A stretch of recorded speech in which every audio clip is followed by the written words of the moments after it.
counted. I think it's still into Timber. It's not the greatest. The Bloodseeker can match up, can go back and forth. I really didn't think it was a game where he was incredibly counted and he would not be able to win.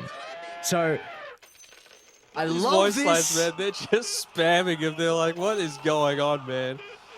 Oh, good luck indeed. What did he go? What's he gone? Circlet, just a circlet right now. Not revealing anything. Is he gonna go earn? Is that it? Like, into, I don't know. What do you even do? Value Wraithband? Yeah, cool. Value Wraithband and just go back and farm the jungle like you mentioned. Oh, God. I think this is the first time I've ever seen a 5 Terrorblade. I've seen anti-mages tried as a support. But not the Terrorblade. Alright, let's go, Infamous. Do we believe in them? Are we... Oh my God. You know I'm normally down for the memes, dude. This might be a bridge too far, though. No, come on. This can't be a bridge too far. Terrorblade 5? Dude, I'm...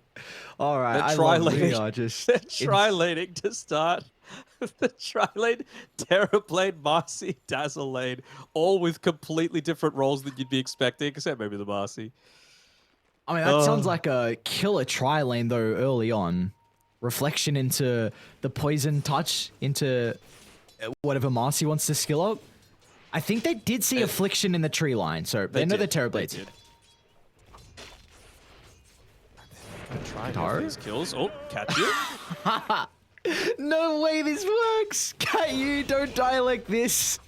Michael finds first blood. All right, I can see the reasoning. Wait, they're gonna pair. Oh. Do you like this? I don't like this. I really... Not a huge fan. Like, it's not going to help the Morphling at all, really. Maybe he's just going to go for making sure the equilibrium stays at least in a decent spot so that he's able to get some okay farm. But I don't know, man. Like, what's he going to be doing against Kachu up here? I feel like Kachu wins a lot of these trades. Wait, don't you, like, the Terrorblade into the Viper? It's so bad. Oh, no. But he gets the pull, maybe. You know what lane isn't too crazy, Danok? This mid lane. A Pango into the Storm Spirit. That's something we can at least speak about for a little bit until the side lanes maybe mature, you know, in a couple minutes. So, Sabas on the Pango. A hero we have not seen from him so far, but I feel like it definitely could suit his playstyle. Like, I've been incredibly impressed with a lot of his spirits. I know Storm Spirit last game was a little bit more of the weaker spirit, but it feels like he thrives on a playmaker, and I think the Pango can fulfill that role. Sorry, I'm still trying to get over this possible Terrorblade. I'm thinking, like, how now do you need to build a little bit differently on Sabas to be able to deal with this? I guess Diffusal is still the best option, right? Because now you've got the Morphling, you've got that increased mana cost to the attribute shift, so it's obviously going to have value against him in terms of going for kills, as well as against the Storm Spirit on Sabas.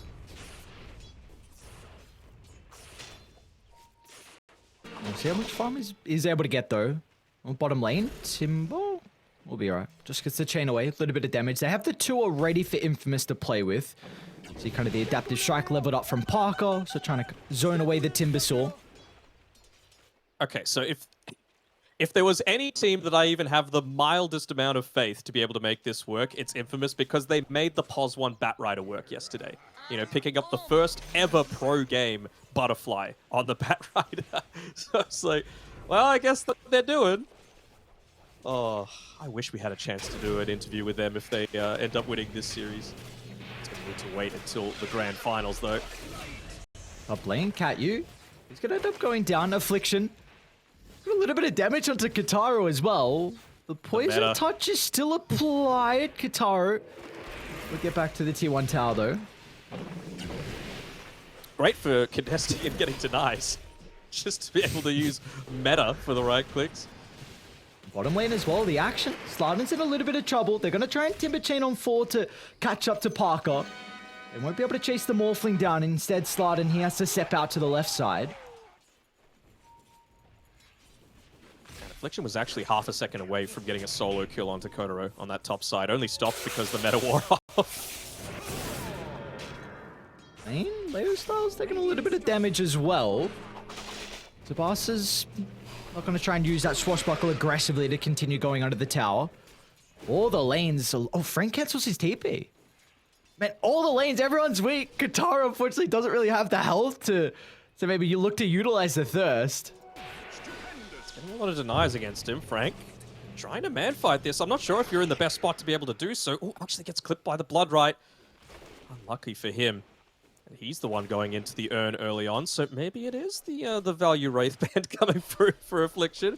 Right now, he's just buying a little bit more regen so that he can keep spamming out that Reflection off cooldown. Maybe this is it, right? Like, as a support Terrorblade, I think, well, as a Terrorblade in general, 35 mana for Reflection is way too small, and it's really good damage coming through. And the movement's slow, like 5 seconds of a 30% slow, pretty significant. Especially considering you could play it as kind of like that Ogre Magi, you know?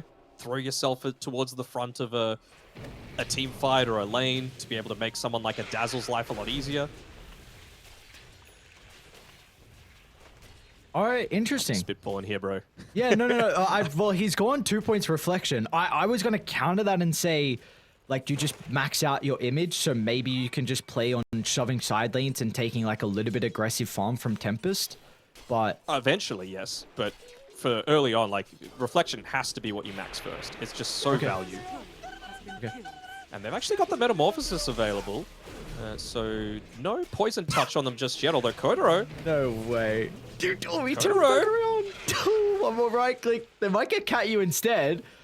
Affliction, can he continue to keep up with the Viper? Fairy Fire applied. He's going to go for the dive onto the tower. Katara. Oh my god, he's going to kill Kotaro. Another Fairy Fire. They're baiting him further and further. Katara, don't go forward. Don't tell it. Worth it. Totally worth it. He's out of regen. And Dazzle, he's going to go for the kill. That death on the on Old Mate Viper is going to tick him out. Oh, how is this lane working? Oh, Jesus. All right, side note, Slardon down bottom. Another Cory snipe, back-to-back games onto Parker's Cory. It was the Glover Haste and the Band of Elvis skin. That could help out. So we see Affliction also TP mid and refill the bottle from the Storm Spirit, and he's probably going to stick around to try and secure the Power Rune that is about to be up in 15 seconds. Kind of nutty movement speed as well on the TV. 315 without any items. Looking to buff him up. Oh. He doesn't care. He's so tanky. I'm telling you, man, Reflection's busted. Like, on a core, it's strong. Top lane, Dazzle. We'll get dived into the tower. Storm Spirit's going to TP up and should find a return kill. Very nicely done from Leo Style. And he's going to be able to get a little bit of farm from this create wave as well. Maybe the next one coming through. Are you trying to talk yourself into the Terrorblade 5? I have to. I have to, but I have no other options here. In a way for, like, you to play it? Because I know you're a 5 player. Absolutely not. Absolutely not. I'm not, no. But, I mean, it is like 7 in the morning here, so at least all of the people that I play with on C are hopefully asleep, so they don't have to see this. We have our first Rolling Thunder from Sabas, but Morphling's not a kill they're gonna get. He's got Attribute Shift, he's got Waveform if he wants to reposition. They need to go for the Marcy instead, but even then they're just kind of half committing. Draken doesn't have the health pool to dive out of the tower for the moment. They're cautious about extra rotations, but maybe Katara with the multi-man blood, right? Okay, that's what they needed on Tempest. The Bloodseeker showing up just to give them that extra little bit of damage and silence control to find the 2 kills. You got to try something unorthodox, you know, making that full early rotation down towards this bottom side. I mean, how often do you see a support Terrorblade? I guess we could call it a pos 4, right? Even though Affliction's the one playing it, that shoves a Bloodseeker out of the lane. Bloodseeker's an insanely strong laner just because of how capable he is of being able to stay in the lane with his regeneration. Forced to come bot, they get a couple of kills, so he'll still be able to do that. I wonder if TP just follows him around, though. Looks like TB's gonna go trying to help with the siege top. Draken sees Frank. Careful, Frank. Yeah, this Timber should be fine. They don't have the stuns, and Michael's just gonna be off the mark. But this tower is... Yeah, they definitely will, I think. Timber doesn't have the resources to defend it. Tipping in, though. Sebastian's got the Rolling Thunder. They can keep him inside the Nether Toxin as well. A decent amount of AoE damage. They're going to try and target down the Marcy, but a jump over to the right side. They haven't found that first kill on Tempest, and they might not get it. Although with a catch-up, they're going to be able to run into the Morphling. That Blood Riot, along with Sebastian's fought from the Swashbuckle, he too will catch up to the Dazzle inside the river. So Tempest, they'll keep their tier 1 tower alive, and they'll also get another kill onto the Dazzle. I mean, the most disappointing thing about this is that all the tips are coming through so early that I feel like these guys aren't rationing them at all. You know, we're not going to have any left for the late stages of the game. I must have counted about 15 up until the 9-minute mark here. Dude, Cat used level 6 already. High level than Draken on the Timber. Oh, they're giving Affliction farm bottom too. He's pushing it out a little bit. Oh, it's just the boost. Nothing cute. Nothing crazy. I'm telling you, man, value Wraith Band. It's not that he needs more armor, I suppose. You're terribly. Wait, this is surely the build. He goes Armlet, Shadowblade, and just takes a beam. What else could you go? I don't know, man. Do you go Octarine and just spam out spells as much as you can? I still feel like the drums is good. It's going to give you that passive regen that you need. It's going to allow you to group up. It means that you can even push a little bit more with the illusions if you ever get time to. And it does still require a decent commitment to take out a Terrorblade that's pushing solo, right? You don't want to have to commit that much for a POS 4, POS 5, but he's pretty tanky. Smoke up from Tempest. Sebastian's smoke's going to pop in the river. I don't believe Parker was in a position where he scouted out the Pango's movement. Maybe. I think they were actually pinging instead. So regardless, Tempest, they're not going to get anything out of the smoke. Leo style. Zip in. They're considering the rupture. He's almost out of mana. He can soul ring and move up to the higher ground. He's going to consider about getting the kill instead. But recognizes he might be lacking the damage, and even if he gets it, they could still probably bring him down with that mana expended. So he will get out. I really thought he might try and go for that final right click. Might have been enough to kill Kotaro with the 3 points in the overload, but I guess a lot of it was just about bringing a lot more attention away from Affliction. Look at this bottom side. He's pushing. He's pushing as the support Terrorblade down here. Might even be doing a decent amount of damage. I mean, Kotaro, you can't come into this. This is a beastly Terrorblade. This is a King of Chad right now from the position 4.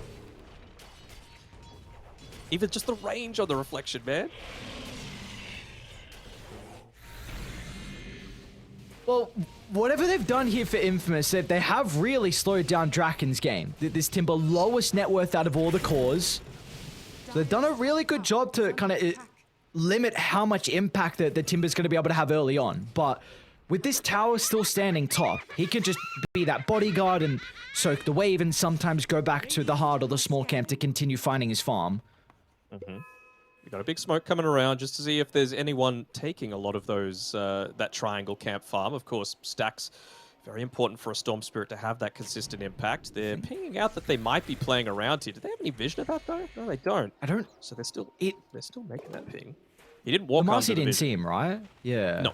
Well, it was Morphling or Marcy that pinged. Blue and purple kind of blend together for me, as you know. So, boss? Are they getting a lot out of the map? Bottom's getting pushed. This is ridiculous. Oh, this should be allowed. I mean, this is the downside, right? They're finally TPing down. The tower's gonna...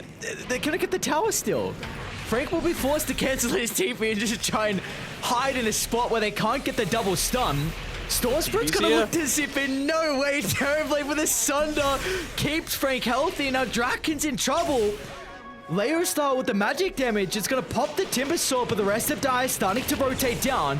The Storm Spirit not playing with enough mana. He'll look for a TP. They don't have the damage, and they don't even catch up to him. As now Kataru, he's killed off. Sabas is next as well, with Frank and Michael in combination together. They should be able to catch up to the Pangolier. Meanwhile, off to the right side, those sliding. Not the carry TP.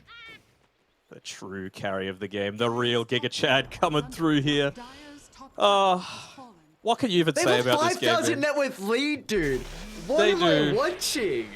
Well, the thing that I was about to mention before all of that craziness broke out is that what they're doing, or the Storm Spirit in particular, yeah, they're making a lot of pushing happen with the Terrorblade and the Dazzle. You had Morphling up top, but you had Leo Style just diving behind the tier 1 mid tower to be able to take the creep waves, to get a lot of creeps passively pushing into the tower, because again, this is a weakness that I was talking about in the draft. They are severely lacking in stuns, so it's not like anyone's going to be able to punish him. He's always going to have the capability of just, you know, TPing out with the use of the ball lightning.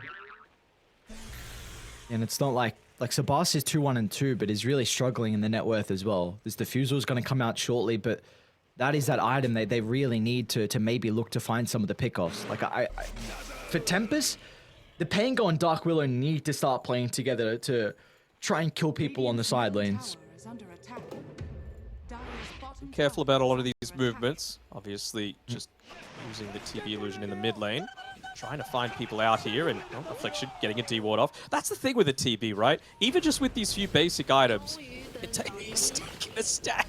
He's taking the stack with the meta. You don't need it for team fights. You can just be annoying. You can force movements towards you, and then if you move, you've got someone like Parker that could just sit up top. He's accelerating his farm so rapidly because you're not going to kill him. You're lacking in stuns.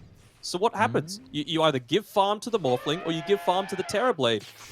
What's better than 3 cores? See Layer Style. Oh, did they get? No, they didn't get the Terrorize. And now Sabasi tried to go for the Rolling Thunder. I think he's close enough to the T2 tower where he'll be okay. And yep, they're gonna back off and look at Affliction. The Terrorblade's positioning from farming to showing up to fights, but it looks like unfortunately he doesn't have stuns to cancel the TP, so everyone will be okay, but that's a Rolling Thunder expended, and the Terrorize as well, I should say. Oh. Where to now? That's the real question that I have to ask. What are we going into? Scardy on Morphling, pretty standard. No real need for the Manta style this game, right? If you're getting caught out in the Blood Rite, something's seriously wrong. So waveform can be used very conservatively, excuse me, for that aspect. Going into the Wraith Pact on Affliction, I like this. I mean, I said they needed some kind of mana regen item just so that he could literally be spamming that reflection off cooldown. Top lane, Sabas might be in some trouble. If Michael's able to find the jump, there's the first the Swashbuckle's still on cooldown for the moment, and really nicely done from Infamous. This Cliff Ward, Michael and Parker instantly combined together to continue to slow down this Pangolier's game. Now they might even get Katyu as well. Affliction's got Frank nearby to be playing with. A lot of damage over time. Katyu, slow, they're gonna get the kill. Look at that. He might get a return kill onto the Terrorblade, but not the case. He doesn't have the levels or anyone nearby. And meanwhile, mid lane as well, Leo Style gets a solo kill with the Orc, and then he's got a regen for good measure as well. This is really starting to get out of control. Pango, gotta be very careful here. Sabas? He might get the Rolling Thunder. Tempest! What's going They're crumbling, on? bro. Yeah! I mean, I wouldn't know how to play into this, to be honest. I want to see what he gets. Is he level 10 yet? He's not. I want to see if he goes the Reflection cooldown as well. Maybe that's just the strat. It's, in my opinion, the most efficient item in the entire... spell, excuse me, in the entire game. You just want to be spamming that shit. Whoa! Bro, it's a support Terrorblade. It's warranted. It's not warranted. This is a PG stream. No swear words are PG-13. warranted. That's naughty. Naughty, naughty. And again, do you want to run into this Terrorblade? It's the intimidation factor as well. I'm a Terrorblade. Can you kill me, support? I didn't think so.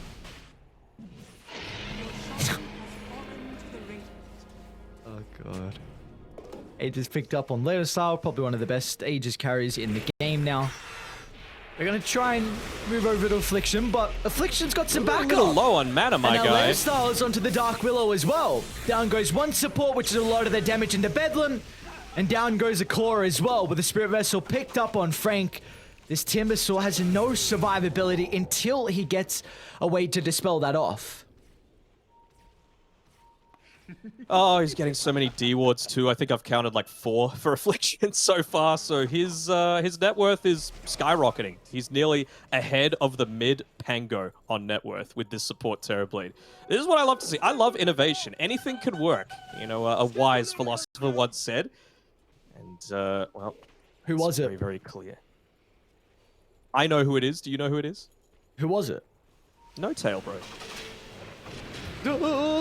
Nice, I got him. It was like TI 3 or 4 era no tail. Still with Fnatic, I think, at the time. Draken? Oh, Leosar's gonna zip to the Pangolier instead. As he got the damage at the moment. Still got the Arcane to play with, in fact, on Leosar, so might target down the Timbersaw if they reapply the Spirit Vessel. Rolling Thunder charge up, they'll get the first son of the Morph Link, but the chain control is just not there, nor is the damage. Maybe with the Bloodseeker showing up, that could help out, but they're just gonna kite Kataro. He's trying to kill off Michael, but instead of targeting any of the cores, he won't even get a support kill. And they're not even done. Leosar catches up to Sabas. A Swashbuckle back under the tier 2 tower. He just gets the damage to get rid of the Pangolier, but Slardon, he will not have the capability to escape like the Pangolier. Gonna go for a solo kill. Okay, that's kind of big. Sabas being able to get that one, accelerate the net worth a little bit, stop the push from happening. The important thing, though, let's have a quick look over at what Affliction's doing. It looks like he is still in the jungle, still looking to pick up a little bit of that farm. He is closing in on the old Wraith Pact as well, so, or at least the lads, excuse me. So, again, just got to enable them to be even stronger. Of course, you've got the Death Ball coming through from the Dazzle, you've got the Marcy for the regen, now you're going to have a little bit of extra lifesteal as well. What do you think the windfall mid lane? Timber, you're supposed to be tanky. You're not supposed to go down and throw out an Orchid combo. Oh no, now they're going to try and contest the power rune. It does spawn up top. Tempest, they can't continue on forward. As soon as they commit into a fight with all the slows, it's very difficult for them to reposition out. Win probability, if I had to guess, 85? Mid lane, Dark Willow. It's the initial stun off to the other side, though. Bloodseeker just gets killed off easily from Parker across the map. And now they're going to be on to Katyu next. As Sabas, he's not even getting the Marcy. Oh no, Affliction. The medic Terrorblade. Who cares about the item build? It's all on the Sunder and the Affliction. This is beautiful. It doesn't matter what draft they've got. It doesn't matter who they're playing. They are looking incredible. They're just rattled. Didn't even glyph that, and that would have been their first tier 2 tower. Would have been the refresh. They might be forced to glyph this now with the siege creep wave pushing into them. Maybe not. They're going to be a little bit more conservative, but I mean, they just don't know what to do. 13k net worth behind, 21 minutes in. This is crazy stuff. Imagine if they break this one out at the TI Last Chance qualifiers or even the group stage themselves. People will be thinking, how the hell does this work? But it is. It is. It's defying all logic right now.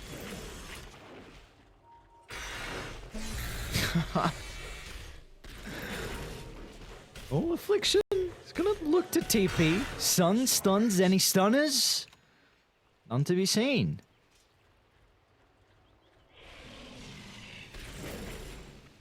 Dude, Parker's got a rapier queued up. Oh my god. Oh, Infamous, they are feeling themselves. What gave it away? What gave it away that they were feeling confident and happy about themselves? Definitely not all the spam of the voice lines, and that wasn't enough. You just had to queue up the rapier, that maybe. They're still on the river. They're gonna get the first initial stun, but the silence from the Orca was perfect timing. So the Terrorize wasn't there fast enough to hold him back. Sabas is still going to jump inside the middle. Michael should tick out to the damage for the moment. Can they get another kill out of Tempest? It doesn't look like it's going to be the case. The Storm Spirit's got plenty of minutes to go for a +1. They get the Orchid as well onto the Timber. He'll not escape with the chains. The control from Frank is there thanks to the Aghanim Shard. There's a layer style up to God like 22 minutes in. This is, I gotta say it again, this is crazy. It's crazy that this is able to work. I mean, you see a TB coming in with a Metamorphosis and you think, oh, the Timber's gonna melt, and it just doesn't happen. It's just everything else that it's been able to provide. Shoving lanes, creating a big presence on the other side of the map, again, the reflection spam. It's just so good. And he's nearly got the Wraith Pact, so you already have such difficulty taking this team down with the lack of stuns on your entire team. Now, reduce damage as well into, what, a Shallow Grave, Sunder, Lifesteal, Heals. What can you do?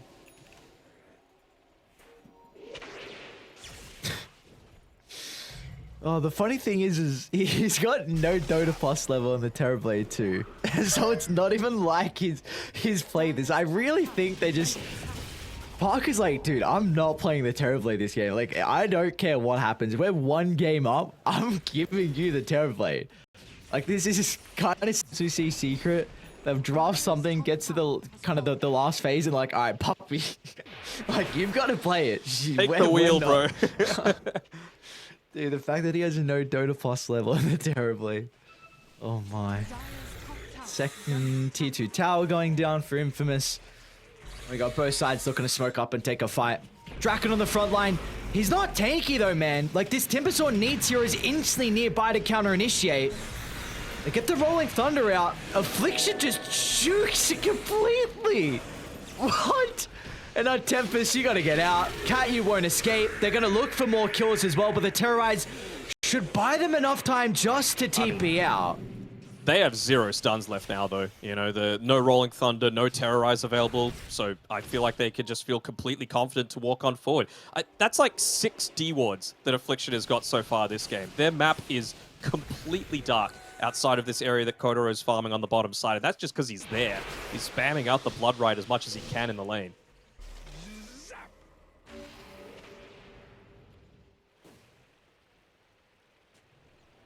Do we want Copium or no? Go on. What's the Copium? Bloodseeker's got BKB.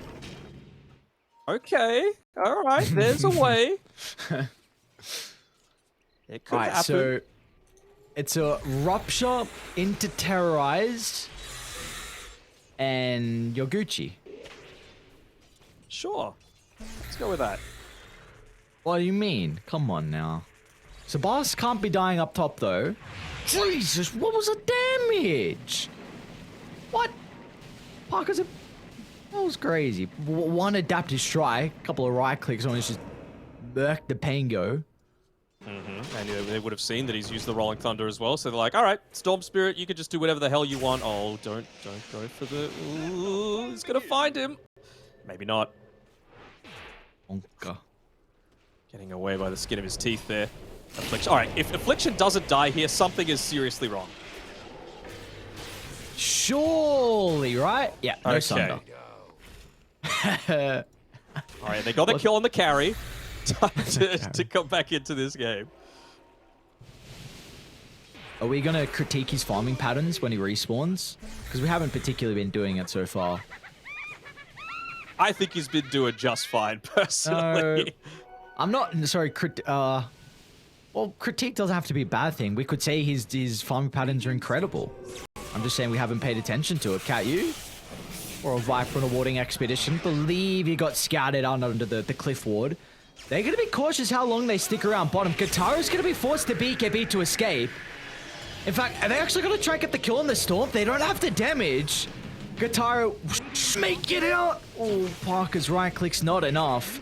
But...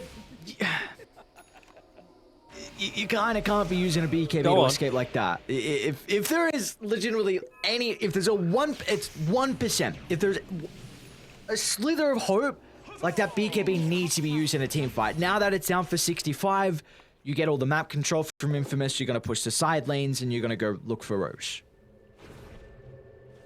I'm just trying to think, like, what even happens if this gets later, right? They don't have the amazing scaling lineup on Tempest. They were banking on getting out of this laning stage in a much better spot than they have. Like, you're going up against a Terrorblade that's gonna turn into a semi-carry if the game doesn't end before then. A Morphling that's incredibly farmed, a Storm Spirit that just is able to zip in onto the backlines with absolutely no consequence. So what do? Like, you just can't play on the map. You can't play anywhere safely. You can't get pick-offs because you've got multiple saves. It just feels like this is a complete... I don't even want to call it an outdraft, man, but they kind of did it to themselves a little bit with the lack of stuns that they had. I feel like this game would be a lot easier if they just lent into that a tiny bit more.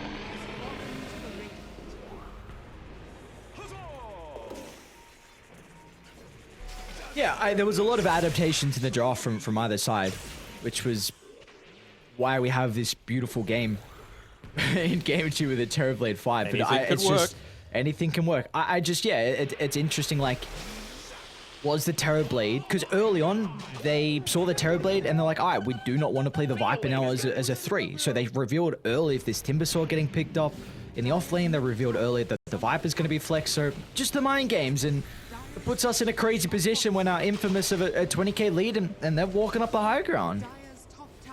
Ah, he went for the health talent. I was wanting him to get the reflection slow on the TV. Just that 13-second cooldown, 45% slow, 5-second duration. It's kind of stupid. That is 7 D wards now. So you keep track of those, the D wards, but not the punch hooks, which is your sole job. You don't get an alert every time that there's a punch hook on the map. You constantly look into the left side to see if they D ward. Oh, Sabaz? There's no follow-up. So the Morphling is going to be chilling. Now Parker with the BKB is going to turn to Manfa Kataro, who does not have a buyback. Cat U's gone as well. And Sabas is not going to be able to save the onslaught. As infamous. It's just taking towers. It's like, you guys, you can keep killing. I've got the objectives on mine. Don't worry, I got them covered. You get the kills. I'll do the building damage. I'll come in maybe to chuck out a reflection if required. Beautifully done. And Affliction's going I really thought he was about to sunder the Timbersaw back up to full HP just for the BM. I saw him walk in. I thought it was the charge up for the sun. I'm like, there's no way Affliction's gonna do that. Oh god. I mean, Parker bought a dash though. Bye bye Willow, bye bye Pango, and welcome to the grand finals for Infamous. Bye bye my pubs. And have one opportunity now, a guaranteed opportunity in a best of 5 to qualify to TI-11 grand finals. And like Danok said, bye bye pubs. Welcome to the Terrorblade 5 meta. I'm putting myself on a 2-day ban from pubs just to see if it can, wash over and not actually be a consequence for myself. But what another great performance coming through. It doesn't show on the stat.